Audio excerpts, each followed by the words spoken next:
Price Lord, கர்த்தருடைய பரிசுநாமம் மகிமைப்படுவதாக. இந்த நாளிலேயும் இந்த வீடியோ மூலமா உங்களை பார்ப்பதில் ரொம்ப சந்தோஷப்படுறேன். இன்னைக்கு பைபிள்ல யோசுவா 3வது அதிகாரம் 7வது வசனத்துல வசனம் இப்படியாக சொல்லுகிறது: கர்த்தர் யோசுவாவை நோக்கி, நான் மோசையோடு இருந்தது போல உன்னோடும் இருக்கிறேன் என்பதை இஸ்ரவேல் எல்லாரும் அறியும்படிக்கு இன்று அவர்கள் கண்களுக்கு முன்பாக உன்னை மேன்மைப்படுத்துவேன். இந்த வசனத்தை வாசிக்கும் போது ரொம்ப ஈஸியா நம்ம கடந்து போயிடும்.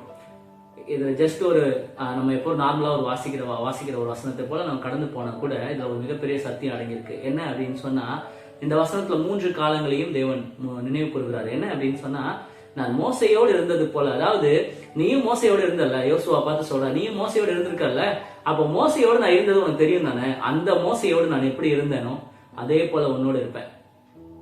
மோசையோடு இருந்தது போல கடந்த காலம், இருப்பேன்னு சொல்றது நிகழ்காலம். அதுக்கப்புறம் ஒரு வார்த்தை வருது, அவர்கள் கண்களுக்கு முன்பாக உன்னை மேன்மைப்படுத்துவேன். இன்னைக்கு நீ உன் நிலையை குறிச்சு நீ பயந்துட்டு இருக்கிறியா? இன்னைக்கு நாளுக்கு நான் என்ன செய்ய போறேன், இல்ல நாளைக்கு நான் என்ன செய்ய போறேன், நீ பயந்துட்டு இருக்கிறியா? கவலையே படாத. உன் கடந்த காலத்தை கொஞ்சம் யோசிச்சு பாரு. அன்னைக்கு நான் உனக்கு நன்மை செஞ்சேன்ல, இன்னைக்கும் நன்மை செய்யறதா உன் கூட தான் இருக்கிறேன். இதுக்கப்புறமும் எவ்வளவு பெரிய பிரச்சனை வந்தாலும் உன் கூட தான் இருக்கிறேன். இதுதான் இந்த வசனத்தோட அர்த்தம்.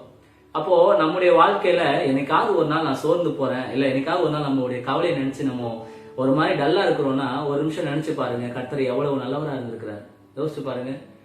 நம்மளுக்கு விபத்து நடந்த போது, நாச மோசங்கள் நடந்த போது, மனுஷங்களால அநேக வார்த்தைகளால் நம்ம காயப்படுத்தும் போது கர்த்தர் நம்மோடு தானே இருந்தாரு.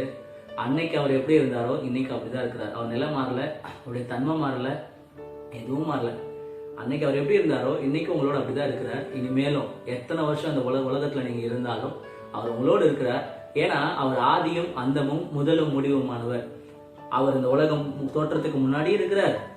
உலகம் அழிஞ்ச பிறகும் அவர் நம்மோடு இருப்பார். இந்த உலகத்தை விட்டு நம்ம போனால் நித்திய காலமா அவரோடு இருக்க போறோம்னு சொல்லி வசனம் சொல்லுது. அப்போ அவர் இந்த காலத்துக்கு மட்டும், இந்த தேவைக்கு மட்டும், இந்த சுச்சுவேஷனுக்கு மட்டும் தேவன் அல்ல. அவரால் எல்லா சுச்சுவேஷனையும் அவரால் சரி பண்ண முடியும். உங்களோட பிரச்சனையும் அது மாதிரிதான்.